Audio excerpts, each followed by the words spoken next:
ইলিম উঠে যাচ্ছে দায়ী কারা? ইলিম উঠে যাচ্ছে দায়ী কারা? হযরত আব্দুল্লাহ ইবনে আমর ইবনুল আস রাদিয়াল্লাহু তাআলা আনহু থেকে বর্ণিত, তিনি বলেন, আমি নবী সাল্লাল্লাহু আলাইহি ওয়াসাল্লামকে বলতে শুনেছি যে আল্লাহ তাআলা বান্দাদের থেকে হঠাৎ করে এলেম উঠিয়ে নেবেন না, বরং এলেম উঠিয়ে নেবেন উলামাদেরকে উঠিয়ে নেওয়ার মাধ্যমে।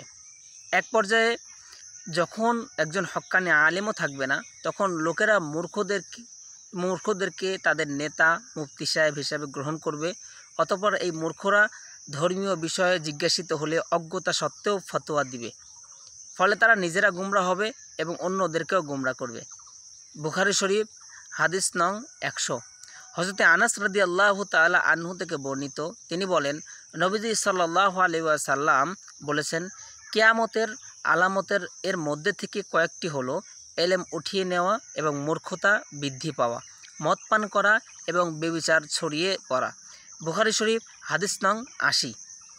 এলেম উঠে যাওয়ার পিছনে উলামা একরামের জড়িত, কেননা এলমের হেফাজত ও ইশাআত মূলত উলামা একরামের দায়িত্ব। সুতরাং তাদের দূরদর্শিতার অভাবে এবং গলত সিদ্ধান্তের কারণে কিংবা এলমের ওপর কোনো হামলা এলে তা প্রতিহত না করার কারণে এলেম দুনিয়া থেকে উঠে যেতে থাকবে এবং শেষ পর্যন্ত এলেম বিদায় নিয়ে মদিনায় চলে যাবে এবং সেখান থেকে কোনো এক সময় সম্পূর্ণভাবে উঠিয়ে নেওয়া হবে। উলামা একরামের অবহেলার কারণেই মূলত দুনিয়া থেকে এলেম উঠে যাবে। তাই দিনের ধারক বাহক উলামা একরামদের চিন্তা ভাবনা করে দেখতে হবে যে তাদের দ্বারা এলেম উঠে যাওয়ার মতো কোনো পদক্ষেপ গ্রহণ করা হচ্ছে কিনা। ভেবে দেখার জন্য উলামা তলাবাদের খেদমত এলম উঠে যাওয়ার কয়েকটি কারণ পেশ করা হলো। আপনারা এই সাথে একমত হলে নিজেদের থেকে এই কারণগুলো দূর করার জন্য পদক্ষেপ গ্রহণ করবেন ইনশাআল্লাহ, এবং এলেম পৃথিবীর বুকে টিকিয়ে রাখার জন্য প্রাণান্ত মেহনত করবেন বলে আশা করি। তাই আসুন আমরা এলেমকে হেফাজতের জন্য সর্বাত্মক পদক্ষেপ গ্রহণ করে দায়মুক্ত হই এবং আল্লাহর জমিনে আল্লাহর দিন ও এলেম টিকিয়ে রাখতে সাধ্যের সবটুকু ব্যয় করি। আল্লাহ আমাদের তৌফিক নসিব করুন, আমিন। 1. এলেম উঠে যাওয়ার একটি প্রধান কারণ ছেলেদের শর্ট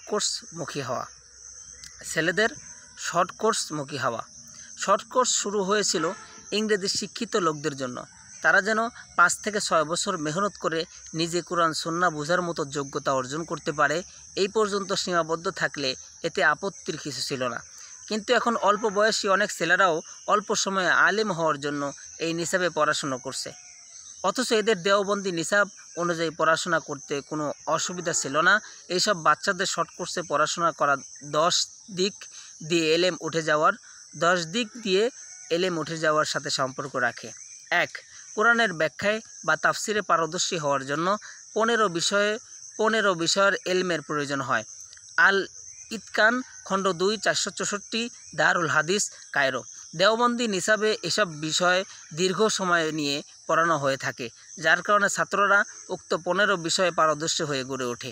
পক্ষান্তরে শর্ট কোর্সে সময় কম হওয়া উক্ত 15 বিষয়গুলো সবগুলো বিষয় পড়ানো সম্ভব হয় না এবং অনেক জরুরি বিষয় বাদ পড়ে যায়, যার ফলে তাফসিরে বড় বড় কিতাব থেকে ফায়দা হাসিল করার যোগ্যতা তাদের মধ্যে তৈরি হয় না, আর তারা পরিপূর্ণভাবে কোরআন বোঝার যোগ্যতা থেকে মাহরুম থেকে যাচ্ছে।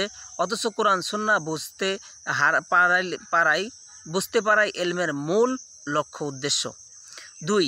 এলমে নাহবের প্রসিদ্ধ কিতাব শরহে জামি, এলমে ফিকহ এর প্রসিদ্ধ কিতাব কানজুদ্দা কায়েক এবং মান্তেকের প্রয়োজনীয় কিতাব শর্ট কোর্সে না থাকায় সেখানে ছাত্রদের মধ্যে কঠিন মাসাইল বোঝার যোগ্যতা সৃষ্টি হচ্ছে না, যার কারণে তারা ইমাম বুখারী রহমতুল্লাহর ইদস্তম্ভী মাসাইল অর্থাৎ তরজামাতুল বাব সঠিকভাবে বুঝতে পারছে না এবং কঠিন ফতোয়া কিতাব বোঝার থেকে মাহরুম হচ্ছে।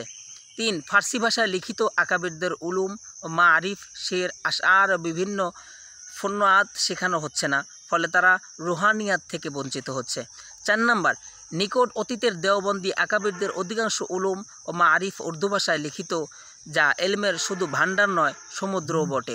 শর্ট কোর্সের ছাত্রদের উর্দু ভাষায় দক্ষতা অর্জন না হওয়ার কারণে এলমের এই বিরাট ভাণ্ডার থেকে ব্যাপকভাবে তারা বঞ্চিত হচ্ছে। 5 নম্বর, শর্ট কোর্সের ছাত্ররা উর্দু ভাষায় কাঁচা থাকায় উর্দু ভাষাভাষী যেসব আকাবির আমাদের দেশে আসেন তাদের তাকরির তথা বয়ান তারা বুঝতে পারে না। এমনকি অনেক মিয়ারি মাদ্রাসা যেখানে উর্দুতে তাকরির হয় সেসব মাদ্রাসা থেকে তারা ইস্তিফাদা করতে পারছে না। 6. দেওবন্দি নিসাবের মাদ্রাসার মধ্যে ছাত্রদেরকে বহুমুখী যোগ্যতা অর্জনের ব্যবস্থা করা হয়। ফলে দাওয়াত, তালিম, তাজকিয়া এই 3 বিষয়ের যে কোনো বিষয়ে তারা খেদমত করার যোগ্যতা রাখে। পক্ষান্তরে শর্ট কোর্সের মাধ্যমে বহুমুখী যোগ্যতা অর্জন না হওয়ার তারা দিনের যথাযথ খেদমত করতে পারছে না এবং তারা সমাজের দিনী চাহিদা পূরণের চরমভাবে ব্যর্থ হচ্ছে। 7 নম্বর, শর্ট কোর্সের ছাত্ররা যদিও মেশকাত দাওরা দেওবন্দি নিসাবের কোনো মাদ্রাসায় পড়ে, অবশ্য আজকাল অনেক শর্ট কোর্স মাদ্রাসায় মেশকাত ও দাওরা খোলা হয়েছে, কিন্তু ফারেক হওয়ার পর শিক্ষা হিসেবে পড়ানোর জন্য যখন তাদেরকে কোনো দেওবন্দি নিসাবের মাদ্রাসায় পাঠানো হয় তখন তারা বিভিন্ন কিতাব পড়া না থাকার কারণে সার্বিক খিদমত আঞ্জাম দিতে পারে না, বরং অনেক মিয়ারি কিতাব তাদেরকে পড়াতে দিলে বলে ওঠে, আমি এই কিতাব পড়িনি, ওই কিতাব পড়িনি, অতএব এসব কিতাব আমাকে পড়াতে দিবেন না। 8 নম্বর, তার যোগ্যতা দরুন যে বড় মাদ্রাসা থেকে সে ফারেক হয়েছে ওই মাদ্রাসা ও মাদ্রাসার আসাতিজার এই বদনাম হয় যে ওই মাদ্রাসার ভালো ছাত্র কিতাব পড়াতে অক্ষম, ত্রুটি করলো একজন অথচ এর দায় গ্রহণ করতে হচ্ছে আর একজনকে।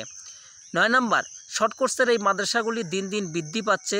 সমাজের নওজওয়ানরা এর পরিণাম না বুঝে অল্প সময়ে আলেম হওয়ার জন্য ওইসব মাদ্রাসার দিকে ঝুঁকে পড়ছে, তাদের আসর দেওবন্দি নিসাবের মাদ্রাসাগুলিতে পড়ছে, যার পরিণতি দেওবন্দি নিসাবের মাদ্রাসাগুলি থেকে কঠিন কিতাবগুলি একের পর এক উঠে যাচ্ছে এবং কোথাও কাফিয়া শরে জামি 1 বছর পড়ানোর কারণে দুটির কোনোটিই পড়া হচ্ছে না, শুধু নামকে ওয়াস্তে উভয় কিতাবকে নিসাবের মধ্যে দেখানো হচ্ছে। এর পরিণতি হবে যে ভবিষ্যতে কোনো এক সময় দেওবন্দি নিসাবের অস্তিত্ব বিলুপ্ত হবে, সব মাদ্রাসাগুলি শর্ট কোর্সে পরিণত হবে, তারপরে এই দেশ থেকে এলেম বিদায় নিবে। শর্ট কোর্সে পড়ুয়া মধ্যে পর্যাপ্ত এলেমের অভাবে আমল এবং আদবের কমতি ব্যাপক হারে লক্ষ্য করা হচ্ছে। পুরোপুরি সুন্নত তরিকার ইবাদত বন্দিগি থেকে তারা মাহরুম হচ্ছে। বিশেষভাবে লক্ষণীয় এই যে এদের অধিকাংশ কিছু আরবি সাহিত্য শিখে দুনিয়াপ্রেমী হয়ে উঠছে, আরবি বলতে পারার জোরে বিদেশ চলে যাচ্ছে, আর এলমের গভীরতা না থাকায় বিদেশ গিয়ে বিভিন্ন মাযহাবের অনুসারী হয়ে যাচ্ছে। 2 বোর্ডে মেধা তালিকায় স্থান পাওয়াকে লক্ষ্য বানানো। 2 বোর্ডে মেধা তালিকায় স্থান পাওয়াকে লক্ষ্য বানানো, এটা একটা বিশাল বড় একটা ফিতনা। ছাত্ররা সম্পূর্ণ কিতাব হল করার পর যদি মেধা তালিকায় স্থান পায় এবং এর কারণে তাদের মধ্যে অহংকার সৃষ্টি না হয় তাহলে মেধা তালিকায় স্থান পাওয়াতে কোনো দোষ নেই, কিন্তু মেধা তালিকায় স্থান পাওয়ার দ্বারা মাদ্রাসার সুনাম হওয়া, কালেকশন বৃদ্ধি পাওয়া এই জাতীয় পার্থিব ফায়দাকে সামনে রেখে কোনো মাদ্রাসা কর্তৃপক্ষ যদি মেধা তালিকায় স্থান পাওয়াকেই উদ্দেশ্য বানায় তাহলে এতে একদিক থেকে তাদের রিয়া করার গুনাহ হবে, দ্বিতীয় ছাত্ররা সম্পূর্ণ কিতাব না পড়ে নোট বা গাইডের আশ্রয় নিয়ে শুধু পরীক্ষায় আসার মতো স্থানগুলি পড়বে, সম্পূর্ণ কিতাব পড়বে না, ফলে তারা কিতাব বোঝার যোগ্যতা একে মাহরুম হবে, যার পরিণামে শিক্ষকরা জীবনে সে অকৃতকার্য হয়, ছাত্ররা তার থেকে কিতাব বুঝতে পারে না, সেও বোঝাতে পারে না, এক পর্যায়ে শিক্ষকতার দায়িত্ব ছেড়ে দিয়ে সে ইমামতি বা অন্য কোনো দুনিয়াবী পেশা গ্রহণ করে, এভাবে চিরতরে এলমের খেদমত থেকে বঞ্চিত হয়ে যায়। 3. সুন্নাত মোতাবেক আমলের ব্যাপারে দ্বীনি মাদ্রাসা ছাত্রদের নিগরানি না হওয়া। এই সমস্যা বর্তমানে অনেক মাদ্রাসায় দৃষ্টিগোচর হচ্ছে, এটাও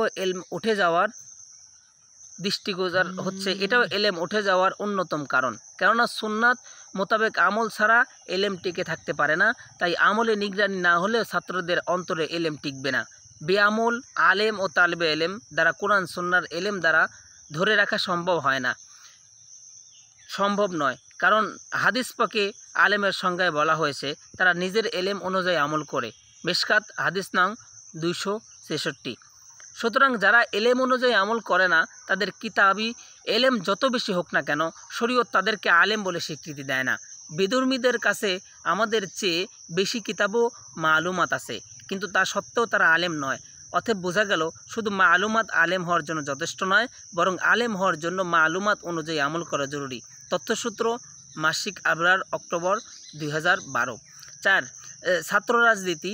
ছাত্ররা যখন রাজনীতিতে ছড়িয়ে পড়ে তখন এলেম অর্জনের জন্য ছাত্রদের মাঝে যে অধ্যবসা বা একাগ্রতা থাকার প্রয়োজন তা আর থাকে না, ফলে তালিম তারবিয়াতের মধ্যে ভাটা পড়ে, যার দরুন স্বাভাবিকভাবেই ছাত্রদের ইস্তিদাদ দুর্বল হয়ে যায়। বর্তমানে এলেম উঠে যাওয়ার বড় একটি কারণ হলো ছাত্রদেরকে রাজনীতিতে যুক্ত হওয়া। প্রত্যক্ষভাবে রাজনীতিতে জড়িত ছাত্রদের এলমি ইনহিতাত হচ্ছে। এছাড়া আরও অহংকার, যশ, খ্যাতি এই জাতীয় আর্থিক মারাত্মক ব্যাধিতে আক্রান্ত হয়ে পড়ছে। যশ ও খ্যাতি অর্জনের পিছনে পড়ে অনেকের এলেমের দিনের থেকে মাহরুম হচ্ছে। তাই যারা ছাত্রদের রাজনীতিতে জড়াচ্ছেন তারা যেন ভেবে দেখেন যে রাজনীতিতে ছাত্রদেরকে জড়ানোর কারণে ছাত্রদের এলমি ও আমলে ইনহিতাত হচ্ছে কিনা। যদি হয় তাহলে এর প্রতিকারের ব্যবস্থা গ্রহণ করা তাদের দায়িত্ব, অন্যথায় এলেম উঠে যাওয়ার জন্য তারা দায়ী হবেন। বর্তমানে যারা এলমি ময়দানে নেতৃত্ব দিচ্ছেন তারা যদি ছাত্র জামানার রাজনীতি করতেন তাহলে বর্তমানে তারা এলমি ময়দানে নেতৃত্ব দিতে পারতেন না। আমরা যদি আমাদের ছাত্রদেরকে রাজনীতিতে জড়াই তাহলে এর অর্থ কী? এই দাঁড়ায় না যে আমরা আমাদের ছাত্রদের যোগ্য আলেম হতে দিতে যাচ্ছি না। হ্যাঁ, ইসলামী রাজনীতিতে প্রয়োজন আমি অস্বীকার করি না। ইসলামী রাজনৈতিক দলের অবশ্যই প্রয়োজন রয়েছে। কোনো আলেম রাজনীতিতে করতে চাইলে তার জন্য আমাদের আকাবিরদের পথ অনুসরণ করা উচিত। সাইকুল হিন্দ মাহমুদ হাসান দেওবন্দি রহমতুল্লাহ আলাইহি যখন পূর্ণাঙ্গরূপে ইংরেজ খেদাও আন্দোলনে জড়িয়ে পড়ছিলেন তখন তিনি দারুল উলুম দেওবন্দ থেকে ইস্তিফা নিয়েছিলেন। এমনিভাবে মুফতি শফি রহমতুল্লাহ আলাইহি এবং আল্লামা সাব্বির আহমদ উসমানী রহমতুল্লাহ আলাইহি যখন পাকিস্তান প্রতিষ্ঠার আন্দোলনে প্রত্যক্ষভাবে জড়িয়ে পড়েছিলেন তখন তারাও দারুল উলুম দেওবন্দ থেকে ইস্তিফা নিয়েছিলেন।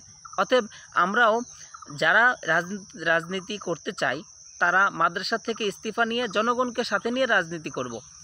তাহলে আমরা ছাত্রদেরকে এলেম থেকে মাহরুম করার কারণে হব না, আর ইলম উঠে যাওয়ার জন্য দায়ী হব না। 5. সরকারি স্বীকৃতি। হারদুই হজরত খলিফা মুফতি আব্দুর রহমান সাহেব রহমতুল্লাহ আলাইহি বর্ণনা করেন, বাংলাদেশে কওমি মাদ্রাসা সরকারি স্বীকৃতির চেষ্টা তদবিরের কথা শুনে হজরতুল্লাহ হারদুই ইরশাদ করেন, এটার অর্থ এই দাঁড়ায় যে সব কওমি মাদ্রাসা সরকারি হয়ে যাবে, এতে ছাত্রদের চরিত্র নষ্ট হয়ে যাবে। কাজেই এর স্বীকৃতি কোনো অবস্থায় সমীচীন মনে হচ্ছে না। মালফুজাতুল মুজাদ্দিদিন পৃষ্ঠা 22। মুফতি আব্দুর রহমান সাহেব রহমতুল্লাহ আলাইহি আরও বলেন, আমি একবার আসাদ মাদানী রহমতুল্লাহ আলাইহিকে বাংলাদেশে কওমি মাদ্রাসার সনদের স্বীকৃতি আদায়ের আন্দোলনের সম্পর্কে অবগত করলে তিনি বললেন, ভারত সরকার আমাদের স্বীকৃতি নেওয়ার জন্য ডাকছে, কিন্তু আমরা তাদেরকে বলে দিয়েছি আপনারা তাদেরকে আমাদের অবস্থায় থাকতে দিন, আমাদের স্বীকৃতির কোনো প্রয়োজন নেই। উপরোক্ত দুই বুজুর্গ যথার্থই বলেছেন। বাস্তবেই কওমি মাদ্রাসা যদি সরকারি স্বীকৃতি পেয়ে যায় তাহলে কওমি মাদ্রাসা আলিয়া মাদ্রাসার পরিণত হতে বেশি সময় লাগবে না। ধীরে ধীরে এক পর্যায়ে এমন সময় আসবে যখন কওমি মাদ্রাসা থেকে দিনের তাকাজা পোড়া কারণেওয়ালা দাওয়াত, তালিম, তাজকিয়ার রাস্তায় কাজ করনেওয়ালা কোনো আলেম তৈরি হবে না, যেমনটি এখন আলিয়া মাদ্রাসায় হচ্ছে। তাই যারা সনদের স্বীকৃতির ব্যাপারে আগ্রহী তাদের